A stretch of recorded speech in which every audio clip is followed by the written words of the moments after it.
What's up, guys? It's Coach Grant with First Down Training, and today we're going to be breaking down five-star University of Texas commit Johntay Cook II. So we're going to be talking about some things that he does really well in regards to his route running, how he's able to get separation, and why this guy, I believe, is one of the top wide receiver recruits in the country. So I hope this video helps you guys out. I hope it teaches you a few new things that you guys can add to your game, and some things that he maybe doesn't do that well that you can also do to improve your skills. But also, fellas, if you're a wide receiver and you want to know what you need to do in the gym and on the field on a daily basis, check out that very first link in the description below for our ultimate 8-week wide receiver workout plan. What you'll get access to is it's over 500 wide receiver gym exercises and on-field drills with sets, reps, and a video example of each drill mapped out for you on a daily schedule. So if you guys want some more information on that, check out that very first link in the description below. Let's get started. So this route right here, this is a great example of how to beat zone coverage. I think this can kind of show, maybe his football IQ when it comes to route running, how he's able to finish the play, and how you can create separation against zone. So anytime that you have a DB who's maybe, let's say he's in press bail, let's say he's just an off coverage in general,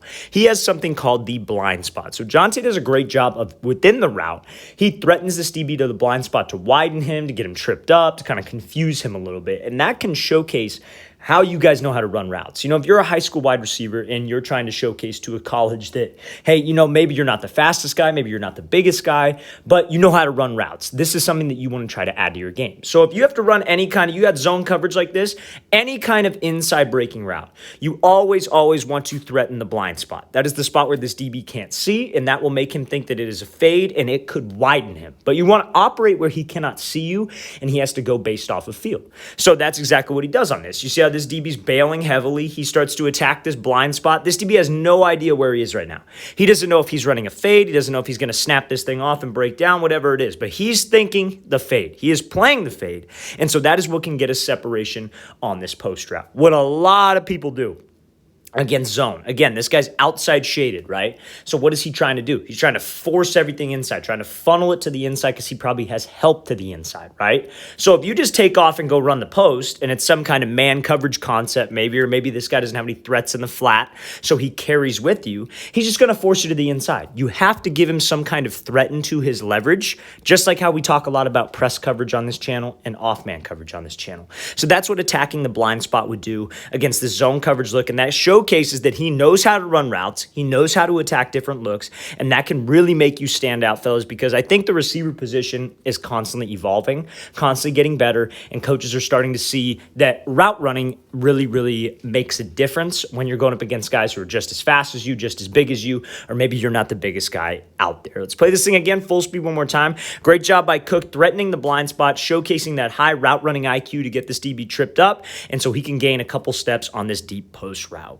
Okay, so now, second clip I want to talk about here is just, this is one of those things, obviously he's a very talented receiver, very big, fast, can run good routes, but sometimes, guys, these, in high school especially, you see it, these overly talented guys who are, they're bigger than everybody else, they're faster than everybody else, they don't maybe necessarily run the most technically sound routes. Now, I include this route here to show you guys that there are things that guys who are on the younger side of things, who don't have offers to every single school in the country, do just like the five-star guys. So let's play this thing full speed. This route ends up working, and he does the right thing. He peeks back, gets that DB to sit fade, and he's able to win. But you see how he's too close to that sideline, right? I would like a little bit more separation, and we're going to talk about how you can structure your routes to this, right? And again, still a high school receiver. He's still got a ton of time to develop, right? So it's good that he's practicing these types of moves, like a peek back, snapping his hips down, but there's always little things that we could do better, right? So we got inside shade coverage, and you have to run an outside route like a comeback. Bigger guys, usually if they got to run like a fade, they got to run a comeback, they'll just take off and go run it because they're just bigger than this DB, better than this DB, and all that quarterback has to do is put it around their frame, and they'll make a catch. But against a more talented DB, you have to be able to structure your route accordingly to the leverage and the coverage. So when you have this outside breaking route, we know if he's inside shade, his goal is to force us outside. That sideline over here is his help. So if we just take off and run to the outside, what do you think he's going to do? He's going to squeeze me to the outside, and when I work this peek back move, maybe I get him to think fade, maybe I get his eyes in the backfield, but there's not a whole lot of space for me to accelerate out.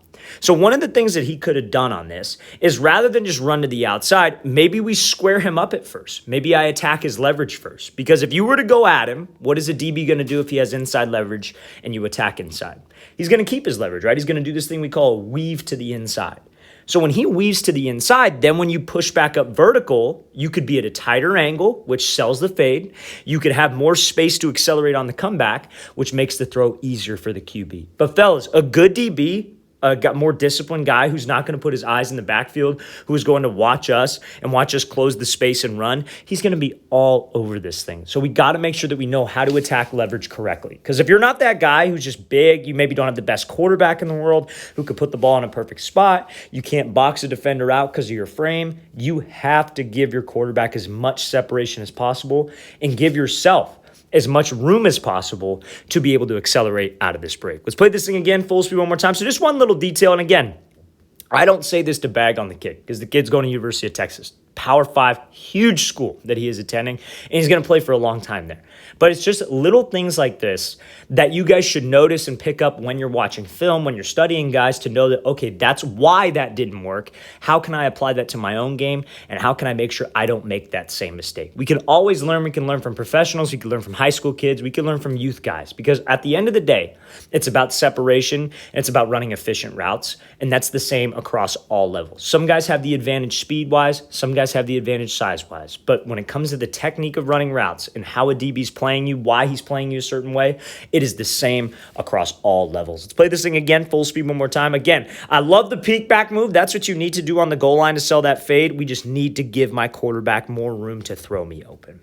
Okay, so now this last clip here, this isn't really about running routes. This really isn't even a route. This is just him running and boxing out a defender. But I want to talk to you guys about something that maybe college coaches look for in a receiver that makes them stand out, that makes them, want to recruit him, want him to give him that offer. So let's play this thing full speed. So like I said, this isn't really a route.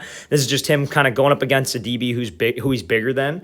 But this catch right here is something that a lot of guys do not do. So on film, when you're and again, this is 7-on-7. I understand that. In a real game, I just choose this clip to give you guys kind of an up close angle so you guys can see. But how you can apply this to a real game is like there are a lot of receivers out there. Maybe they don't have the plays on their film to showcase this, but they'll be putting like 3 plays into their highlight tape. They're catching a 3-step slant over the middle with nobody around, and they're just like going up 5 yards, getting tackled. That's not a highlight, fellas. A highlight that you want to include to stand out to a coach is obviously an explosive play or a play like this, a tough catch. So if there are any kind of plays on your film where you're going up making a 50-50 catch, where you're catching in traffic like so, and you have to rip this ball away from a defender, this is what college coaches look for. Is he a reliable catcher? Does he catch every pass? If you throw it inside of his frame, is he going to win a one-on-one matchup? And if you can answer those questions, that will make up for a lack of athleticism, a lack of size. Because, again, you got to have some kind of speed. If you want to play at the level he's playing at, Cook, Texas, Power 5, you got to have some speed. You got to be fast. Because the guys you're going up against every snap are 4.4 40 guys, 4.3, 4.5. They're quick. But if you're not the quickest guy in the world, you better have some attributes like great hands, making these catches, and being able to finish the play.